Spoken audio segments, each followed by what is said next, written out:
Good evening. My name is Shay, and I'm from the Chicago Abortion Fund, and I've had an abortion. And tonight we will be talking with Ronnie Patrick. She's our guest. She's from F.R.I.D.A, and F.R.I.D.A stands for Feminist Response and Disability Activism. We thought it was a great idea to bring Ronnie on as a guest tonight because, like our community, the low-income community, we are often marginalized and silenced in the reproductive justice movement, and so are the women in the disability community. So tonight we want to address some of the issues that they face in the reproductive health movement, and we want Ronnie to be the spokesperson, and we want to say welcome. Thank you so much for having me, Shay. I really appreciate it. Yeah, so we appreciate you coming on. Tonight I really want to know, why do you think it's important for groups like CAF and F.R.I.D.A to come together in the reproductive justice movement and express that we are allies and we are here to stand up for our reproductive rights? Well, I mean, I think it's important because, you know, the whole idea about united, we're much stronger. You know, F.R.I.D.A is a group for women with disabilities, and so basically we're women, just like folks that are involved in the right for reproductive justice. The disability piece, I think, it brings another angle that maybe is not really understood in the, you know, typical reproductive justice groups. And so I think it's important for us to join together because there is a larger sort of male-dominated power structure. But first, I think women with disabilities need to get together to decide, like, where are we about our reproduction? Where are we about how folks look at our bodies or exploit our bodies or use our bodies? And where are we going to be in control of our own bodies? And we even have like a different spin than some of the groups that you named about end-of-life issues. So like assisted suicide. I think we need to be really clear about where we are so that some of the folks that may be supporting assisted suicide can understand that we are a little bit suspicious of assisted suicide because usually people who are assisted with suicide are women with disabilities who aren't typically terminal. They're typically women with very significant disabilities and are devalued, and therefore doctors recommend that they die.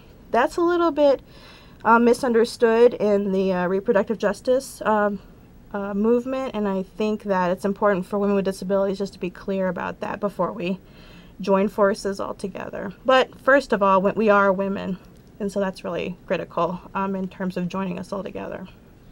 And that's interesting. I've heard myths that people believe women with disabilities and men don't even have sex or don't need abortions in a sense. And I'm a sexual being and you're a sexual being. You're no different than I.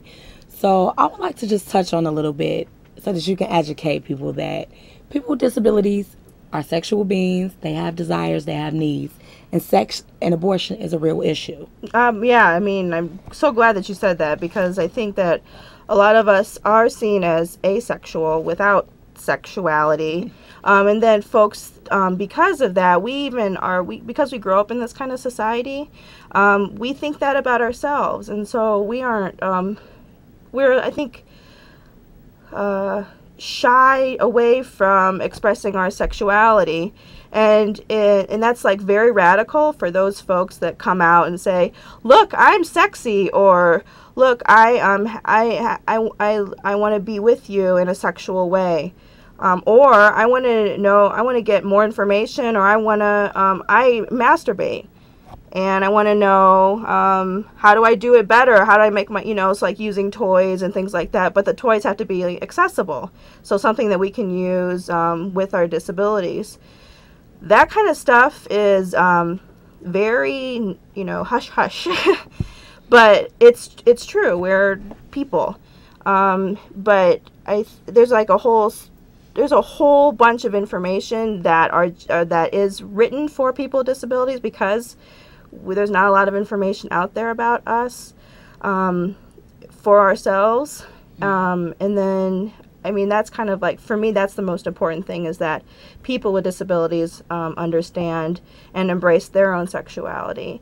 And sex is not, you know, is with other people, but it's also, you know, masturbation is like awesome and really critical for us, you know, in expressing our sexuality and just being like happy human beings. And why is that so wrong?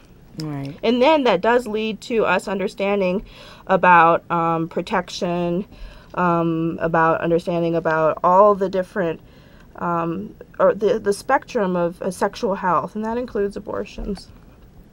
And you know, I'm glad that you're able to address that, so that hearing things like that from me, being a person without a disability, you know, some people may believe it, some may not. But I think it's a little more affirmed when it comes to from a person with a disability.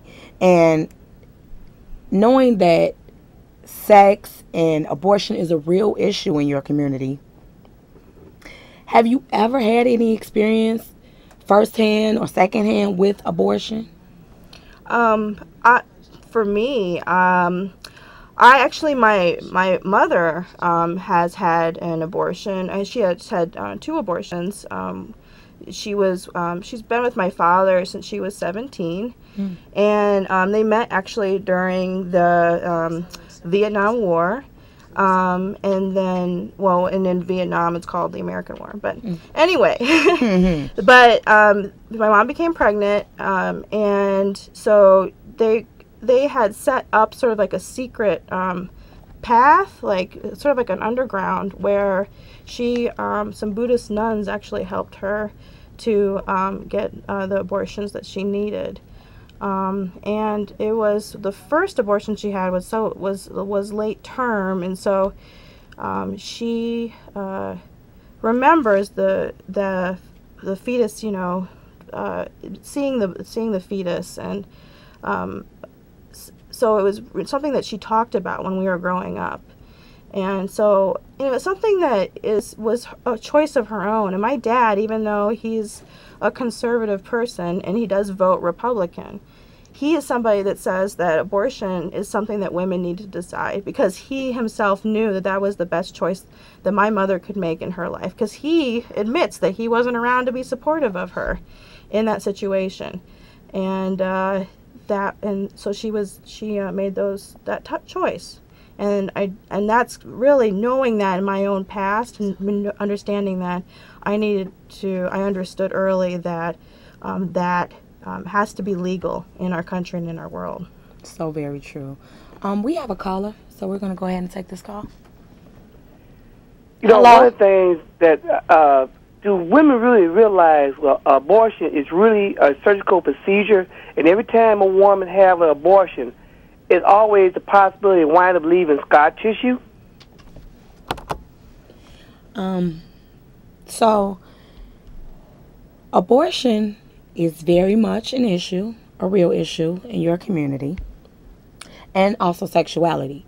But with you being very active in your community, do you think it's an open issue? Do you think it's openly discussed?